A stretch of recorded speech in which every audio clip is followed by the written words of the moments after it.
God created marriage.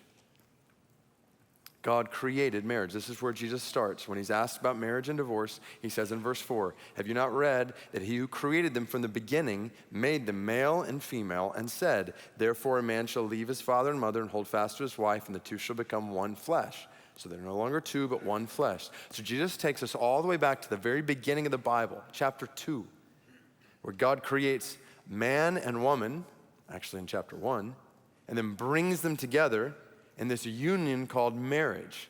Like, think about it. God didn't have to create us this way as men and women. He didn't have to create marriage this way as one man and one woman coming together in a one flesh union. But he does.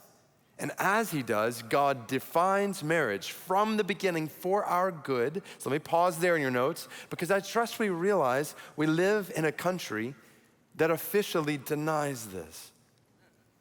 For millennia, civilizations have accepted God's definition of marriage as an exclusive, permanent union of a man and a woman. And about 25 years ago, we reiterated that definition in our country across party lines, what was called a Defense of Marriage Act. But then 6 years ago, our Supreme Court struck down key provisions of that act, and the way was paved for the redefinition of marriage across our country. In a way that one prominent professing Christian church leader said, this is a huge moment when lots of us are realizing that the old way of seeing things doesn't work. Our country, even professing Christian leaders among us, have said the old way, the way God defined marriage in the beginning, doesn't work. It is appalling audacity to come along thousands of years after God created and defined marriage, 2,000 years after Jesus reiterated that definition, and to say in the last 6 years, we've discovered God's ways don't work and we have come up with something better. And to say that while professing to be a Christian, God help us.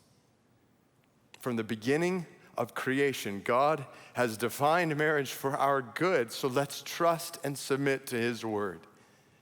Oh, see the beauty of God's definition of marriage, a man and woman both masterfully molded in the image of their maker with equal dignity and complementary roles coming together to form one flesh, a physical, emotional, and spiritual fitting together of two as one with powerful unity in diversity, shared equality with variety, personal satisfaction through shared consummation. Mark it down. We don't need to look to any court or government to define marriage. God has already done that for our good, and his definition cannot be eradicated by a vote of politicians or the opinions of Supreme Court justices. The supreme judge of creation has defined marriage, and we gladly trust and submit to his word.